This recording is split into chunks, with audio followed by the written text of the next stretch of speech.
जो अब तक नहीं हुआ वो। क्या ईरान और इजराइल के बीच छिड़ेगा युद्ध? आईडीएफ ने बनाई बेहद खतरनाक प्लानिंग।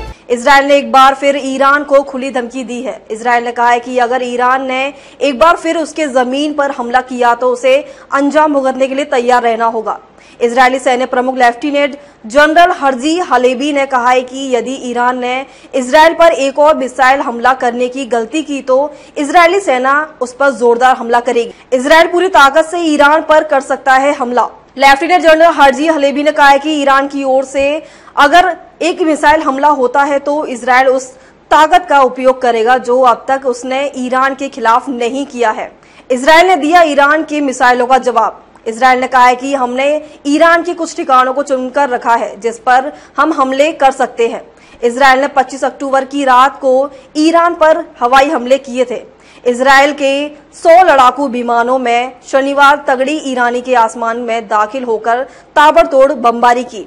इजराइल ने इस हमले को ऑपरेशन डेज ऑफ रेपिटेंस नाम दिया है। इस हमले के बाद इजराइल ने ईरान को चेतावनी दी है कि अगर दोबारा ईरान की ओर से हमले हुए तो अंजाम काफी बुरा होगा। अमेरिका भी दे चुका है ईरान को चेतावनी। इजराइल की ओर से किए गए मिसाइल हमले के बाद अमेरिकी रक्षा सचिव लॉयड जे ऑस्टिन ने चेतावनी देते हुए कहा है कि ईरान को इजराइल के हमलों का जवाब देने की गलती नहीं करनी चाहिए। इससे दोनों देशों के बीच तनाव और बढ़ेगा। इससे पहले 1 अक्टूबर को ईरान ने इजराइल पर मिसाइल हमले किए थे। ईरान ने इजराइल पर 180 से ज्यादा मिसाइलें दागी थी।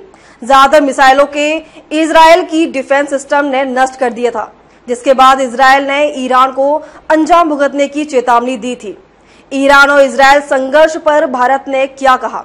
इजराइल और ईरान के बीच बढ़ते संघर्ष को देखकर भारत भी चिंतित है। 25 अक्टूबर को ईरान पर हुए मिसाइल हमलों के बाद विदेश मंत्रालय में भी प्रतिक्रिया दी है।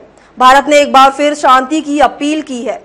विदेश मंत्रालय ने कहा है कि इस शत्रुता से किसी को कोई फायदा नहीं होगा। मंत्रालय ने आगे कहा कि हम संबंधित पक्षों से संयम बरतने और बातचीत एवं कूटनीति के रास्ते पर लौटने का आह्वान दोहराते हैं। निर्दोष बंधकों और नागरिकों को भी नुकसान उठाना पड़ रहा है। हमारे मिशन भारतीय समुदाय के संपर्क में है।